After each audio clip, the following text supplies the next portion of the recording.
Hi everyone, welcome back. This is part 2. Last time we ended with Sudi Burnett coming to America, and let's hear the rest of her story. Was the part 1 interesting? It was very interesting, very, and I'm dying to hear the rest. Thanks, love. So what happened when you came to America? What was your next step in life? Well, basically I came here with the mission of really making it on my own. Because as I grew up, going back to my childhood, I grew up in a extremely wealthy family. When you are born in a wealthy family, it doesn't really gives you any motivations or room to do anything. So couple of my brothers, they just wasted money, partying, getting into drugs and drinking and that stuff. So since I was the youngest child, my mother always used to tell me, reverse psychology, you are great, you're amazing, you're blah, blah, blah, but don't become like your other sisters and brothers. I think that's setting a part of my obsession, that I have to be different. I have to, because I wanted so much to get my mother's approval, so I had to work really, really hard. I came with a mission that I'm going to make it on my own, and at age 18, of course, this is another my generation is different from the new generation, but I came with a plan of America is a land of opportunity, and I had my background reason that I had to prove to my mother that I'm going to make it on my own.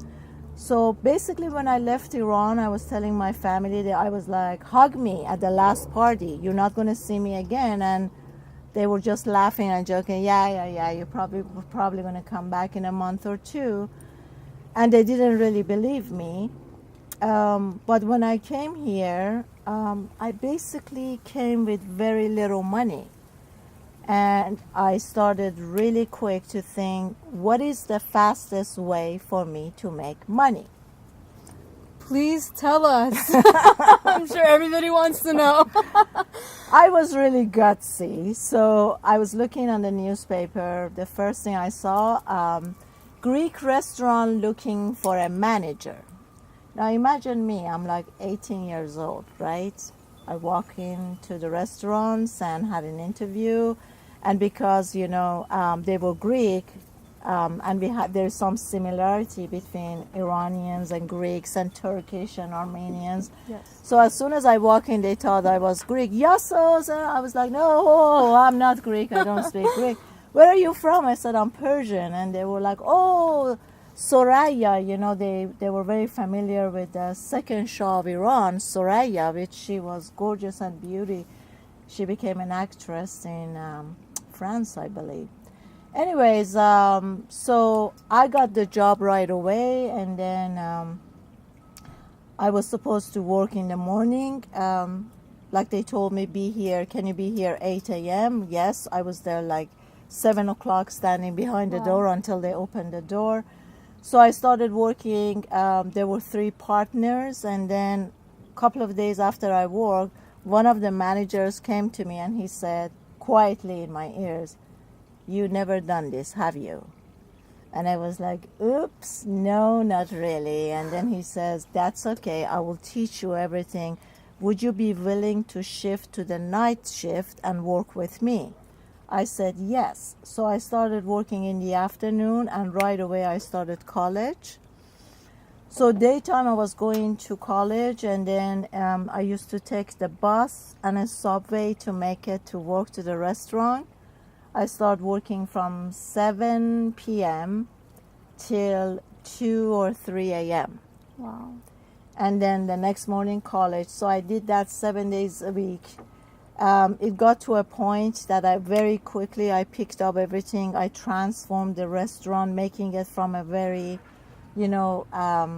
cheap restaurant into a very exclusive restaurant.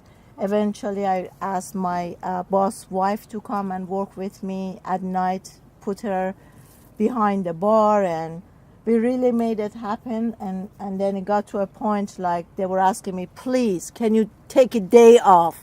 I could be having colds, I could have been getting sick, I would have had anything. I didn't miss a day of work. And they were constantly like, can you go on a vacation? Please, we pay you to Wow. go. I was like, no, I can't do that.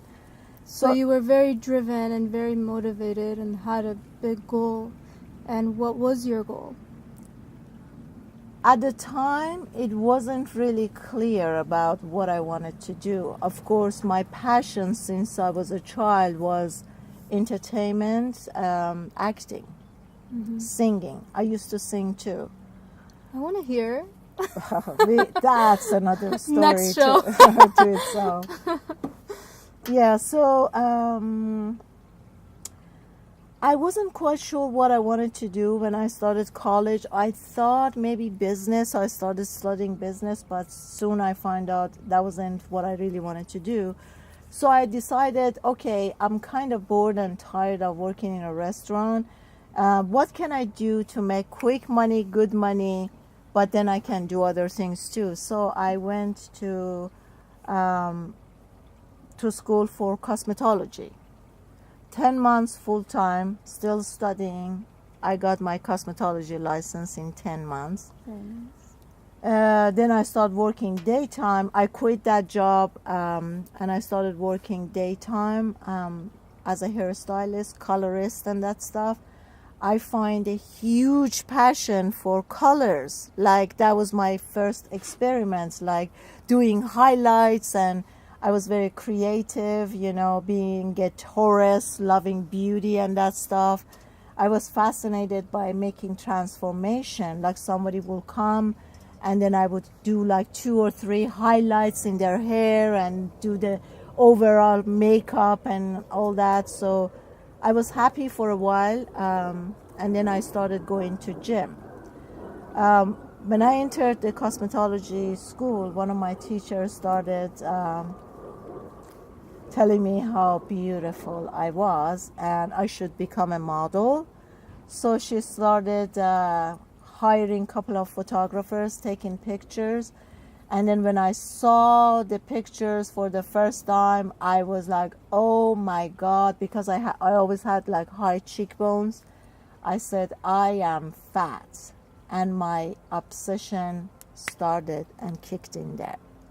Oh, wow. You are definitely not fat now, or I don't think you were then either. I was like maybe like 107, 8 pounds. What? And I felt like I was really fat because, like I said, it doesn't matter how skinny or how fat we are. It's what the mind sees in the mirror. So tell us about what happened next and what your process was after modeling and feeling like you're overweight even though you weren't at all. The obsession started to a point that I used to have maybe like 10 to 15 coffees from morning till night, because at the time, when you're 18 or 19, you're not really conscious about being healthy. All you're thinking about is, I want to be size 0 or 1, and what would help me to do that? So as I was drinking coffee and cappuccinos, that would cut out my appetite. Then maybe around like 4 or 5 o'clock, I would have one single apple. And then I would go to the gym, work out about 2 or 3 hours at the gym. Wow. And then I would come home. Sometimes I literally remember, like I would count like lettuces. 1, 2, 3, 4, 5, 6, 7 pieces of lettuce, only fresh lime and lemon. I wouldn't even use like olive oil because that had calories. Wow. So I put myself I put my body physically and mentally under a lot of pressure. I used to get like 2 or 3 hours of sleep. I was working full time. I was going to college full time. I used to make it to the gym hardly sleep, and sometimes I wonder, when you're young, your body can take this stuff. Would I be able to do this today? Anyway, so I did modeling for 2-3 years. I did a lot of printing and that stuff, but then I switched to going to the gym. I used to work out so hard that people start asking me, how do you train? Because my body I was very skinny, I was ripped. I started getting into bodybuilding, and then I remember the manager of the gym came to me one day and he says, we have all these trainers, but everybody's asking for you. Why don't you get your license? And that was the next step for me. I became a personal trainer. Ever since then, I would say literally about 10, 12 years, I lived in the gym. Wow. From early morning till late night. I didn't have any other lives, and that was it. So finally, what did I do after that? Yeah, after that, I got into acting. Yes. One day I was sitting and I asked myself, I said, if I ever leave this planet, what would be my regret? What am I regretting? And I said, acting had been my passion all my life, and I never tried acting. Wow. I'm kind of on the same page with that. I've always wanted to be an actress, but I never took the step to do that. And being in front of the camera kind of freaks me out, but I'm doing it, stepping outside of my comfort zone. Awesome. I'm so happy for you. Yeah. So what happened next? What did you do in acting? What roles did you play? How did you get into acting? Because it's not very easy to do. Yeah. Well, first of all, I was still working full time. I just figured out very quickly, like I read about it. I find out one of the ways that you could make it to the world of acting is to become SAG, to become member of Screen Actors Guild. And I started doing background. So I signed up with an agency, and I was booked 7 days a week. Suddenly, like every agency wanted me, and I saw the progress. Like from the beginning, I was like a college kid. I used to be always booked as a college kids and that stuff. And then I started getting into like club scenes and that stuff. And then they ask you, like, do you have nightgowns? And I was always dressed up really well, and I had a lot of clothes. I was like, yes, I have a lot of like nightgowns and that stuff. And eventually I got casted as classy nightclub scenes and this stuff. So anywhere that was a wedding or orchestra and that stuff. So I started doing backgrounds like 7 days a week, and I was booked constantly. Finally, I think it was the movie, they call it Cop-2, but they changed it to something else. It was Harrison Ford with another young cop. They changed it to something else. I think I know what you're talking about. You know what I'm talking about. So in that movie, I got a line, and boom, I was Taft Hartley. So I joined SAG, because when you're getting into acting world, all you're thinking about is, how would I become SAG? Like, the minute you become SAG, it's like all these roles waiting for you, and the fame and all that stuff is going with it. Anyways, I became SAG, and then during this process, I remember my agent called me one day, and he says, hey, Sudi, I just signed you up for these commercials. They said you have to be fluent in Farsi and English. Are you fluent in Farsi?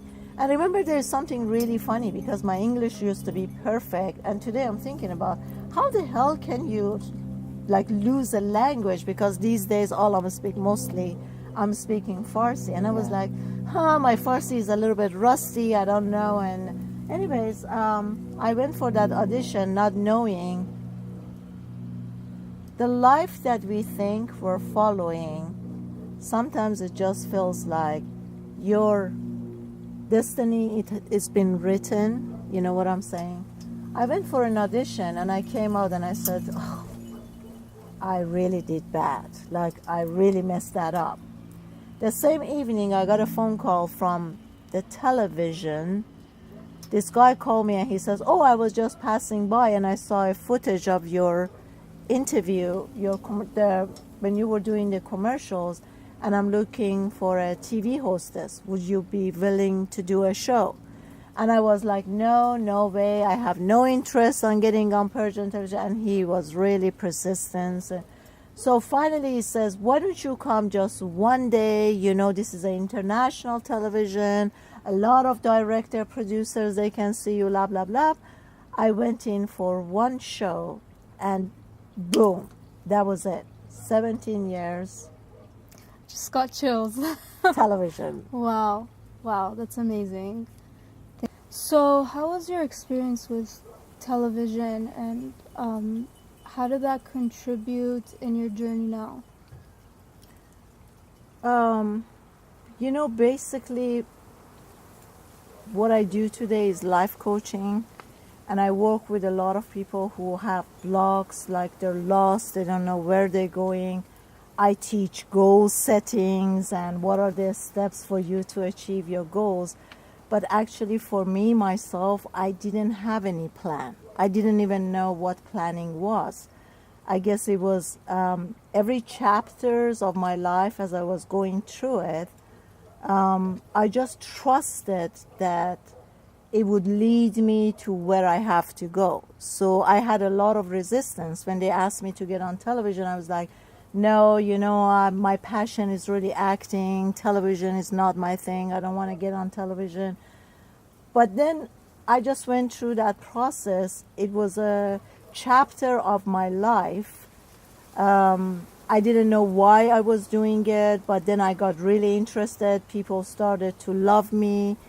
And mainly, I think the reason I started to have all that connection with people and people connected with me so well was that I was so real. I was myself.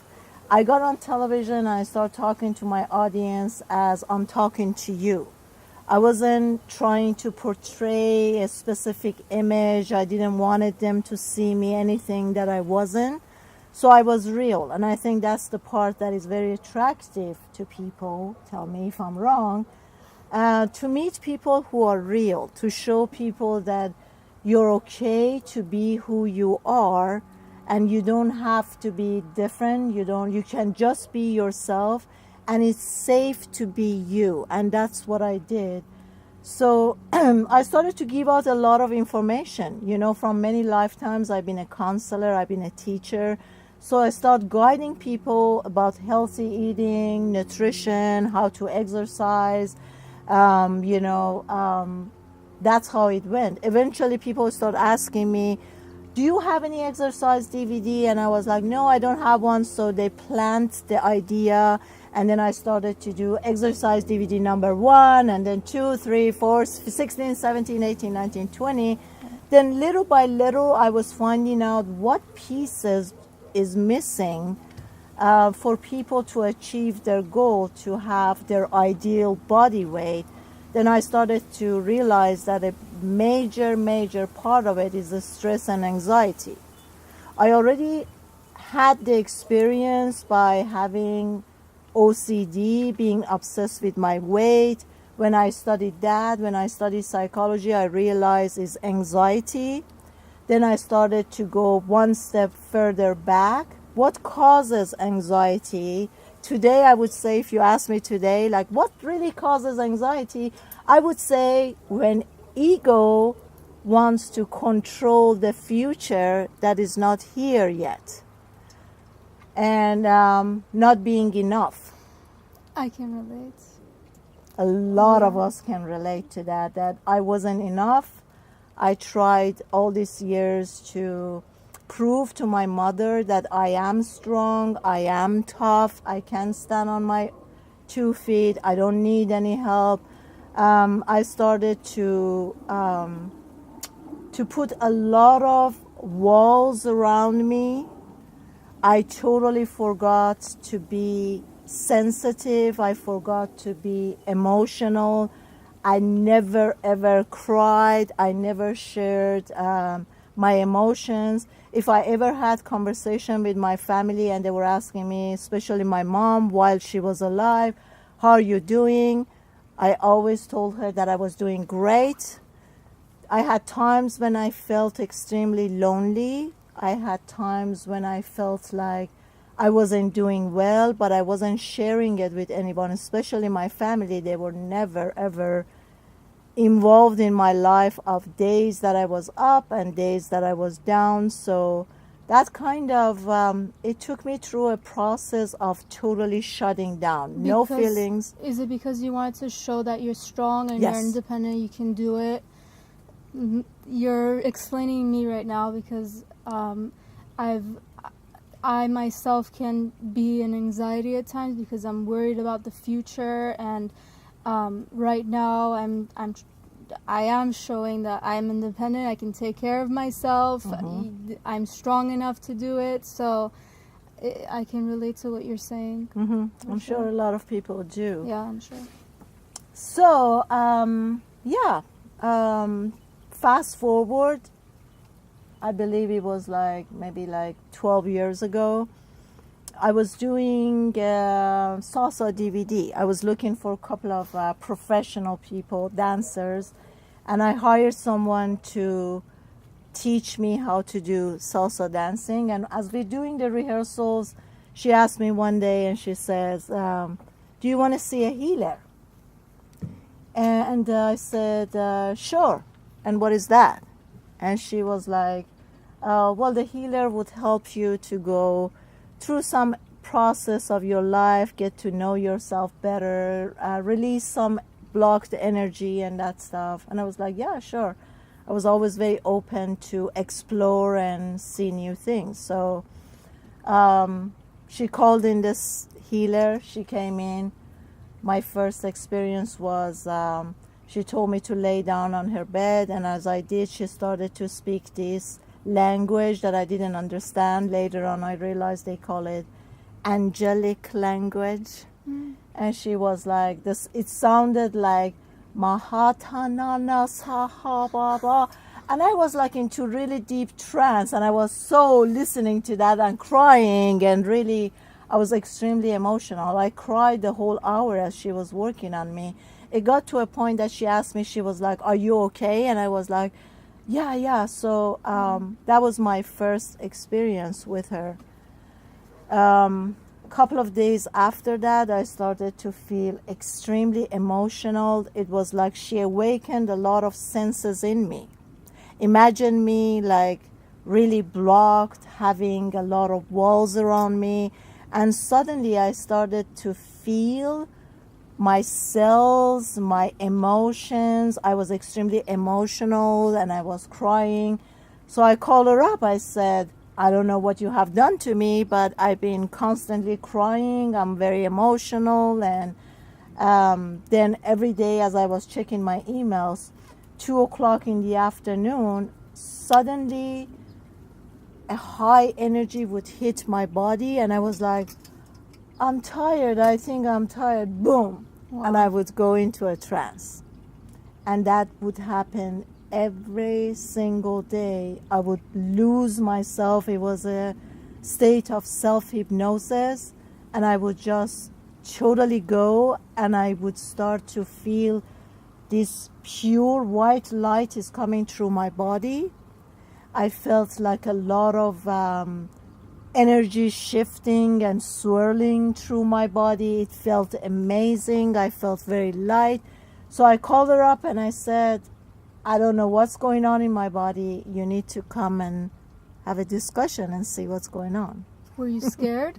No, I wasn't scared because remember something, Vanessa, what I had since I was a little child.